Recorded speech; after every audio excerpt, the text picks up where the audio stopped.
Saya pikir situasinya ini memang saat ini sangat pelik ya, apalagi di era disrupsi seperti sekarang ini. Opini publik saat ini kan tidak lagi didominasi dan diarahkan oleh media konvensional, peran netizen bahkan jauh lebih menentukan. Kalau cuman yang dikumpulkan itu para pemimpin redaksi, ya saya nggak mau bilang nggak ada gunanya, tapi masih akan tetap kedodoran.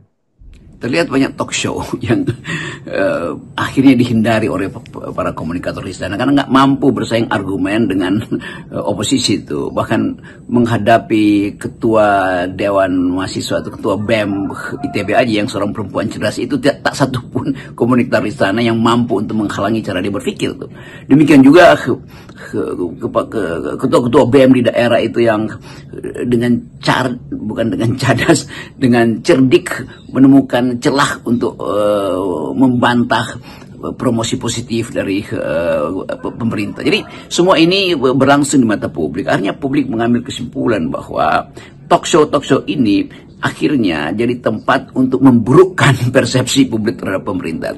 Dan tugas dari komunikator di sana adalah menghalangi itu yang tidak terjadi. Jadi bahkan di wilayah yang sebetulnya separuh dikuasai oleh para komunikator di sana ini, yaitu redaksi-redaksi yang bisa ditelepon diam-diam itu supaya si ini jangan datang, supaya si ini itu dihalangi segala macam. Itu artinya lolos melalui handphone pribadi, melalui podcast pribadi yang kemudian pada akhirnya dikutip lagi oleh mainstream atau konvensional media ini kan. Jadi bayangkan misalnya podcast para kritikus itu, mahasiswa, pengamat, pakar, dosen itu, akhirnya podcast mereka itu yang jadi berita di platform berita konvensional kan. Jadi bayangin satu berita kecil diulas dengan tajam di dalam podcast seseorang lalu dikutip oleh pers nasional. Jadi itu konyolnya di situ kan. Jadi pemetaan tidak terjadi, sekuensis berita yang diucapkan oleh istana itu selalu sekedar untuk memuji-muji, sekadar untuk menghalangi. Jadi tidak ada yang diproduksi secara kreatif. Nah kira-kira itu problemnya. Istana, para komunikator ini tidak mampu memproduksi narasi yang produktif. Apalagi narasi yang sifatnya argumentatif, kan nggak ada kan.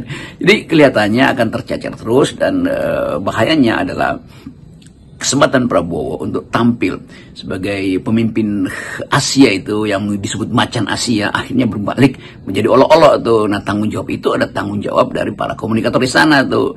Kan meme yang beredar itu gila-gilaan tuh. Dan kita merasa bahwa udah tak mampu kekuasaan itu untuk bertanding argumen dan bertanding narasi dengan netizen. Jadi